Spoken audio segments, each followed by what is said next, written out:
ভিডিওতে আমরা পঞ্চম শ্রেণী তৃতীয় পর্যায়ক্রমিক মূল্যায়নের গণিতের 1 নম্বর স্কুলের অঙ্কগুলো আলোচনা করব। একের ক, প্রকৃত ভগ্নাংশের লব হর থেকে ছোট হয়। খতে দিয়েছে 1 যোগ 99.6 তো এটা একটু যোগ করে দেখতে হবে। তো 99.6 হচ্ছে মিশ্র ভগ্নাংশ। এখান থেকে অপ্রকৃত গেলে 99 আর 7 গুণ করে গুণফলের সাথে 6 যোগ করে লবটা তৈরি করবে। তো 99 আর 7 গুণ করলে হয় 693। 7 9 63 3, হাতে 6, 7 9 63 আর 6 হচ্ছে 69, আর তার সাথে 6 যোগ করলে 699। তাহলে 1 যোগ 699 এর 7, তাহলে যোগ করলে হবে 7 আর 1 গুণ করে এই 7টা এলো। 7 যোগ 699/7 মানে 706/7 মানে 100 পূর্ণ 6-এর 7। তাই জন্য আয়ের দাগের উত্তরটা হবে ঘ। ঘনবস্তুর মাত্রা হলো 3টি, দৈর্ঘ্য প্রস্থ উচ্চতা। গয়েতে ঘ বলেছে 29 জন লোক একটি কাজ 19 দিনে করে, তাহলে 19 জন লোক কাজটি কত দিনে করতে পারে? তো জন সংখ্যা দিন সংখ্যা 29 জন করে 19 দিনে, 19 জন করবে কত দিনে? তো জন সংখ্যা দিন সংখ্যা ব্যস্ত সম্পর্ক, তাহলে 29 জন লোক একটি কাজ করে 19 দিনে, একজন কাজটি করবে 29 গুণ 19 দিনে, আর 19 জন করবে 29 গুণ 19 ভাজিতক 19, 19 19 কেটে গেল, তাহলে 29 দিনে। তার মানে হচ্ছে দীর্ঘের দাগের উত্তরটা। অঙ্গতে দিয়েছে একটি আয়তক্ষেত্রের প্রস্থ 10 একক, অর্ধ পরিসীমা 24 একক হলে দৈর্ঘ্য কত হবে? তাহলে প্রস্থ হচ্ছে 10 একক, অর্ধ পরিসীমা মানে দৈর্ঘ্য যোগ প্রস্থ মানে 24 একক, অতএব দৈর্ঘ্য হচ্ছে 24 বিয়োগ 10 মানে 14 একক। তার মানে অশ্বয়ের দাগের উত্তরটা। চতে দিয়েছে 5, 0.5, তো 0.005 আর 0.05 সংখ্যাগুলিতে ক্ষুদ্রতম কোনটি? তো এগুলো একই হর বিশিষ্ট করে একটু ছোট থেকে বড় সাজিয়ে নেব। তো 5 মানে আমি 5-এর 1000, 5 গুণ 1000/1000 লিখতে পারি, মানে 5000-এর 1000। শূন্যগুলো কেটে গেলে 5কে 1 দিয়ে ভাগ করলে 5 হবে। 0.5 মানে 5-এর 10। 1000-এ নিয়ে যাওয়ার জন্য লব হরকে 100 দিয়ে গুণ করলাম, তার মানে 500-এর 1000।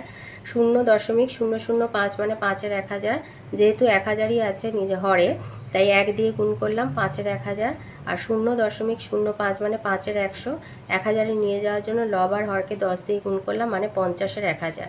তাহলে লব হরগুলো সব 1000 হয়ে গেছে, তাহলে লব সবার থেকে ছোট হলো এইটা, মানে 0.005। তাহলে ক্ষুদ্রতম হলো 0.005। ক্ষুদ্রতম মানে এদের যে কটা সংখ্যা দিয়েছে সবার মধ্যে ছোট কোনটা, তাহলে এই সংখ্যাটা হলো সবার থেকে ছোট।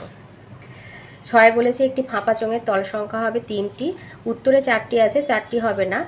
তোমার ফাঁপা চোঙ দেখতে, চোঙ মানে ধরো জলের পাইপ, চোঙ দেখতে এরকম হয়।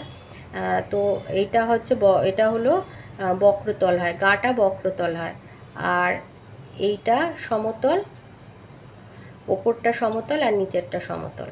তাহলে এই 3টে তল টোটাল, 2টো সমতল আর একটা বক্রতল, এই হচ্ছে টোটাল 3টে তল। উত্তরে 4 আছে, 4 হবে না।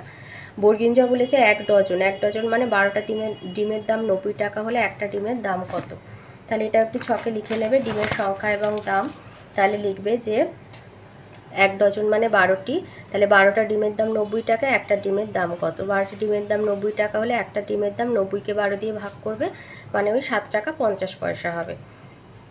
7.5 তো লেখে না, পয়সার ঘর সবসময় 2 সংখ্যা রাখতে হয়, তো সেই জন্য 5-এর পিঠে একটা শূন্য বসিয়ে 50 পয়সা করে দেবে। ঝতে দিয়েছে একটি ত্রিভুজ, যে ত্রিভুজের একটি কোণ 90 ডিগ্রি সেটি হলো সমকোণী ত্রিভুজ। ইংতে দিয়েছে একটি স্থূলকোণী ত্রিভুজের স্থূলকোণ ব্যতীত অপর কোণ দুটিকে বলা হয় সূক্ষ্মকোণ। 2-এর দাগে শূন্যস্থান পূরণ আছে। কতে বলেছে 11-9, এটি হলো একটি অপ্রকৃত ভগ্নাংশ। কতে বলেছে আয়তক্ষেত্রের দৈর্ঘ্য সমান ক্ষেত্রফল ভাজিতক প্রস্থ। গ একটি ঘনকের প্রত্যেকটা তল বর্গ আকারের হয়।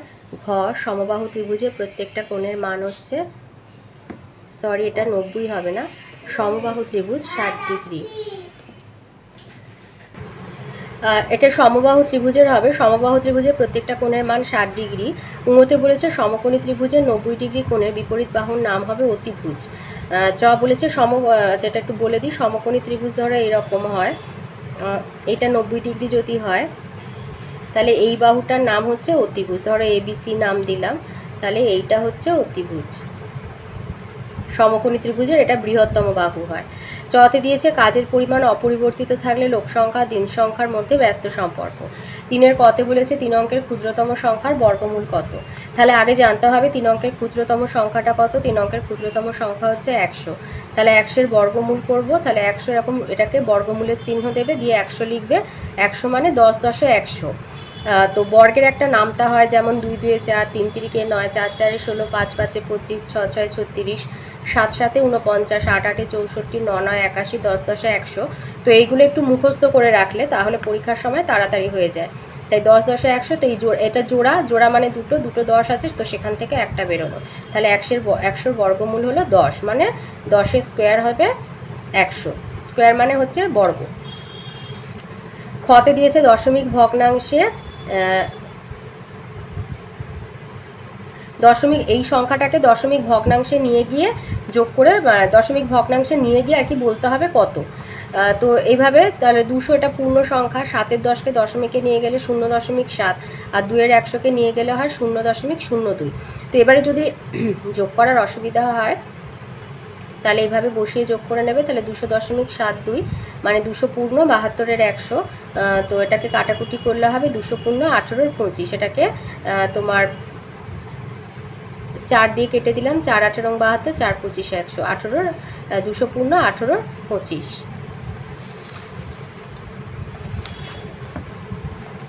গতে দিয়েছে 5 পয়সা কত টাকা। পয়সা থেকে টাকায় যেতে গেলে 100 দিয়ে ভাগ করতে হয়, কারণ 1 টাকা সমান হচ্ছে 100 পয়সা। তাহলে 5 পয়সা মানে 5-এর 100 টাকা, তার মানে একটা হয়ে যাবে দশমিক, দুটো শূন্য দুটো সংখ্যার বাঁদিকে বসবে, মানে 0.05 টাকা।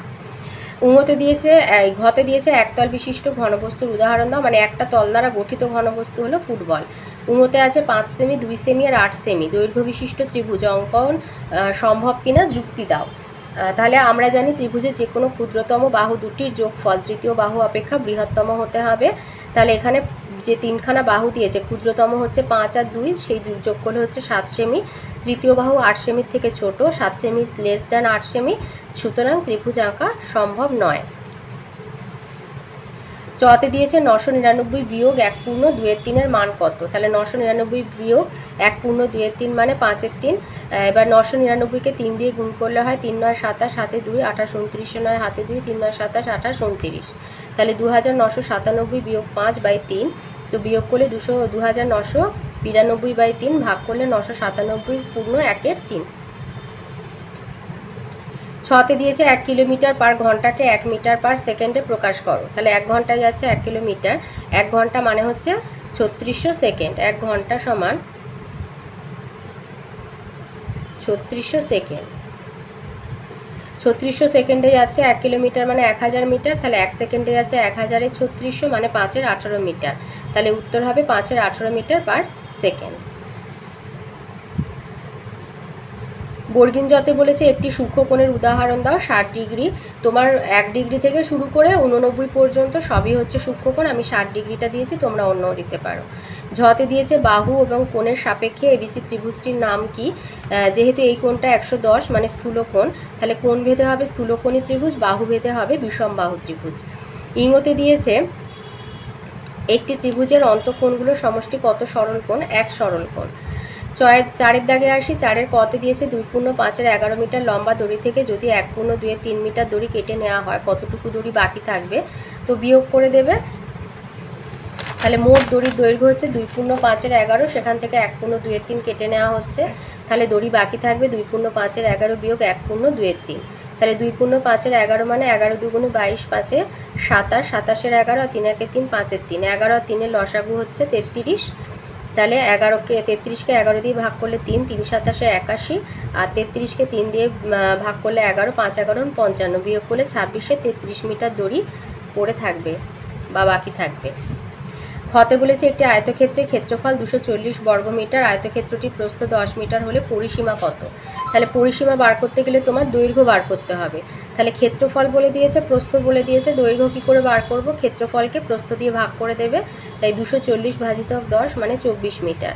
তাহলে দৈর্ঘ্য পেয়ে গেলাম 24 মিটার, আর প্রস্থ বলে দিয়েছিল 10 মিটার। তাহলে পরিসীমা 2 গুণ দৈর্ঘ্য যোগ প্রস্থ, তার মানে 2 গুণ 24 যোগ 10 মিটার। 24 আর 10 যোগ করলে 34 মিটার হয়। 2 গুণ 34 মিটার মানে 68 মিটার। 4 দুগুণে 8, 3 দুগুণে 6। তাহলে পরিসীমা হবে 68 মিটার। গতে দিয়েছে 1 পূর্ণ 2-এর 5 এই দশমিক ভগ্নাংশটিকে মিশ্র ভগ্নাংশে পরিণত করো। তো এটা একটা দশমিক ভগ্নাংশ, মিশ্র ভগ্নাংশে নিয়ে গেলে হবে 1 পূর্ণ 25-এর 100, আর 25-এর 100 লঘিষ্ঠ আকার করলে 25 দিয়ে কেটে দিলে 1 পূর্ণ 1-এর 4। ঘতে বলেছে আমার বাবা 25 টাকা 30 পয়সার পেঁয়াজ, 33 টাকা 70 পয়সার লেবু আর 12 টাকার আম কিনেছে, কত টাকা ব্যয় করেছে, মানে এই খরচগুলোই ব্যয়। তাহলে এগুলো যোগ করে দেবে, সব যোগ করে হচ্ছে 71 টাকা। তাহলে তিনি 71 টাকা ব্যয় করেছেন। উমতে দিয়েছে একটি সমকোণী ত্রিভুজের একটা কোণ 30 ডিগ্রি। তাহলে একটা প্রথমে ত্রিভুজটা বলে দিয়েছে সমকোণী, সমকোণী মানে তার একটা কোণ 90 ডিগ্রি। তাহলে যেহেতু সমকোণী ত্রিভুজ তাই একটা কোণ 90 ডিগ্রি, প্রদত্ত একটা কোণ 30। এবার ত্রিভুজের তিনটে কোণের সমষ্টি হচ্ছে 180, তাহলে তৃতীয় কোণের মান হবে 180 বিয়োগ 90 যোগ 30, 180 ডিগ্রি বিয়োগ 120 মানে 60 ডিগ্রি। তাহলে অপর কোণ দুটির মান হবে 90 ডিগ্রি এবং 60 ডিগ্রি। চতে বলেছে একটি মালবাহী ট্রেন 6 ঘন্টায় যায় 300 কিলোমিটার, 1800 কিলোমিটার যেতে ট্রেনটির কত সময় লাগবে। তাহলে দূরত্ব আর সময় বলে ছক করে নেবে। 300 কিলোমিটার যায় 6 ঘন্টায়, 1800 কিলোমিটার যাবে কত সময়। দূরত্ব আর সময় হচ্ছে সরল সম্পর্ক। 300 কিলোমিটার যেতে সময় লাগে হচ্ছে 6 ঘন্টা, আর 1 কিলোমিটার যেতে 6 300 আর 1800 হচ্ছে 6 গুণ 1800/300, 0 0 কেটে গেল, 18কে 3 দিয়ে কাটলে 6, 6 6 36। তাহলে ট্রেনটি 36 ঘন্টা সময় লাগবে। ছতে দিয়েছে 500 গ্রাম চিনির দাম 21 টাকা হলে 2 কিলোগ্রাম চিনি। এটা 500 গ্রাম আছে, এটা 2 কিলোগ্রাম। 2 কিলোগ্রাম মানে 2000 গ্রাম। তাহলে লিখবে চিনির পরিমাণ গ্রাম, দাম হচ্ছে টাকা। তাহলে 500 গ্রাম চিনির দাম 21 টাকা, 2 কিলোগ্রাম সমান 2000 গ্রাম চিনির দাম কত। চিনির পরিমাণ আর দাম সরল সম্পর্ক। তাহলে 500 গ্রাম চিনির দাম 21 টাকা হলে 1 গ্রাম চিনির দাম হবে 21 এর 500, আর 2000 গ্রাম চিনির দাম হবে 21 গুণ 2000/500। তো কাটাকুটি করবে, 0 0 কেটে দিলে 20কে 5 দিয়ে কাটলে 4, 21 আর 4 গুণ করে 84 টাকা। তার মানে 2 কিলোগ্রাম চিনির দাম হবে 84 টাকা। বর্গিন জতে দিয়েছে 3.2 সেমি ব্যাসার্ধ বিশিষ্ট একটি বৃত্ত অঙ্কন করো। বৃত্ত সবসময় আঁকতে হয় ব্যাসার্ধ ধরে, তো আমাদের এখানে ব্যাসার্ধ বলে দিয়েছে। তো প্রথমে 3.2 সেন্টিমিটার মাপের একটা সরলরেখাংশ কেটে নেবে। আচ্ছা, আমি ভালো যাতে মানে বোঝা যায়, পেন্সিলের কালিগুলো একটু হালকা হয়, বুঝতে অসুবিধা হয়, তো সেই জন্য পেন দিয়ে আঁকছি, তোমরা অবশ্যই পেন্সিল ব্যবহার করবে। তো এইভাবে 3.2 সেন্টিমিটারের একটা সরলরেখাংশ এঁকে এইভাবে একটা বিন্দুতে, একটা প্রান্ত বিন্দুতে কাঁটা বসাবে আর একটা প্রান্ত বিন্দুতে পেন্সিলের মাথাটা বসিয়ে বৃত্তটা অঙ্কন করবে।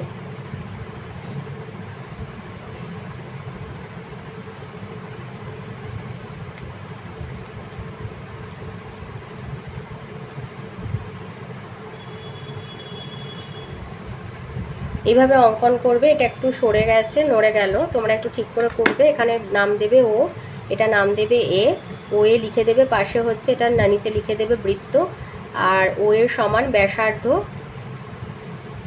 সমান 3.2 সেমি। তাহলে আমাদের বৃত্ত আঁকা হয়ে গেল। 5-এর দাগে আসি। 5-এর দাগে একটা সরল করতে দিয়েছে। তো প্রথমে সরলটা তুলে নেবে, দেখবে এখানে একটা রেখা বন্ধনী আছে, তো এই কাজটা আগে করতে হবে প্রথম বন্ধনীর মধ্যে। তো 2 থেকে 1 বিয়োগ হলে 1, তাহলে বন্ধনীর মধ্যে যোগ চলে এলো। এবার সংখ্যার বন্ধনীর মাঝে কোনো চিহ্ন নেই, এর লিখবে, তাহলে 2 এর 2, তোর মানে এর কাজটা আগে করবে। 2 2 4, 5 থেকে 4 বিয়োগ হলে 1, 7 থেকে 1 বিয়োগ হলে 6, আর 12 এর 6 মানে 12 6 72। এর আবার গুণ লিখে দিলেও হবে, মানে গুণের কাজটা আগে করবে। খতে বলেছে 40 দিনে একটা পুকুর খনন করতে পারে এমন 21 জন লোক কাজে নিযুক্ত হয়েছিল, কিন্তু তাদের মধ্যে হঠাৎ 7 জন অসুস্থ হয়ে পড়ে। বাকি লোক সেই কাজটি কতদিনে সম্পন্ন করবে। তাহলে জন সংখ্যা হচ্ছে 21 জন লোক 40 দিনে করে, 7 জন অসুস্থ হয়ে গেছে, তাই চলে গেল 21 বিয়োগ 7, এখন আছে 14 জন। 14 জন বাকি কাজটা শেষ করবে কত দিনে।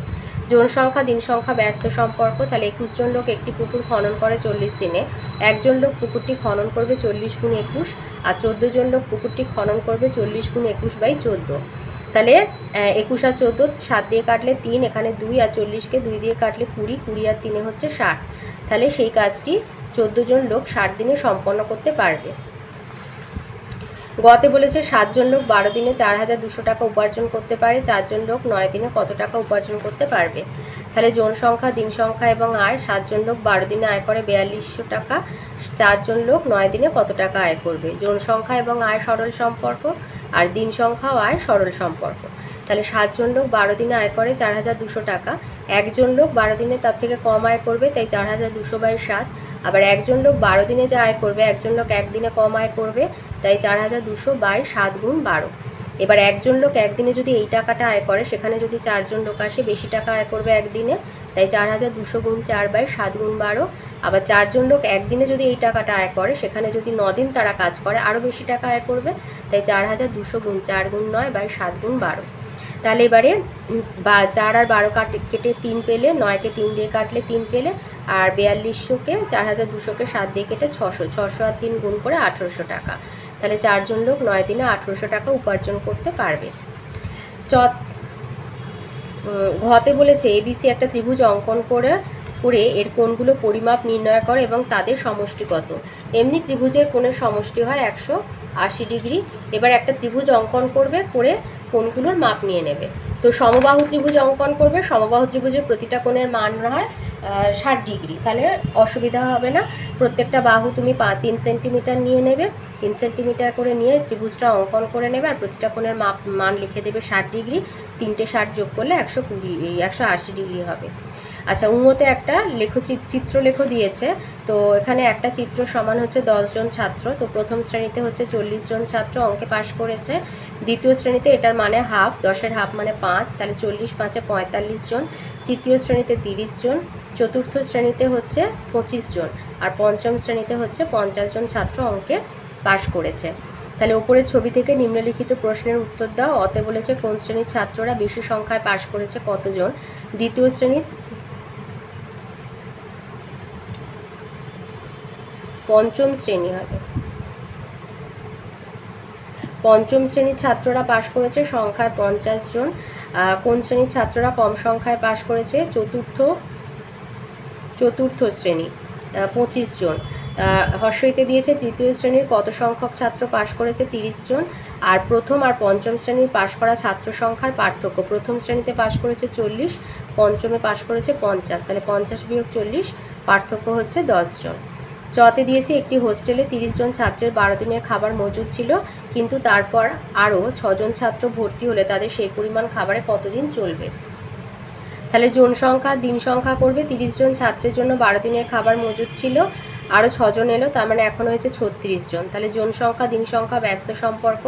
যে খাবারে 30 জন লোকের চলে 12 দিন, একজন লোকের চলবে 30 গুণ 12 দিন, আর 36 জন লোকের চলবে 30 গুণ 12 ভাজিতক 36। 36কে 12 দিয়ে ভাগ করলে 3, আর 30কে 3 দিয়ে কাটলে 10, তাহলে সেই পরিমাণ খাদ্যে তাদের সবার 10 দিন চলবে। তো এই ছিল পঞ্চম শ্রেণীর তৃতীয় পর্যায়ক্রমিক মূল্যায়নের গণিতের 1 নম্বর স্কুলের প্রশ্নের উত্তরগুলো।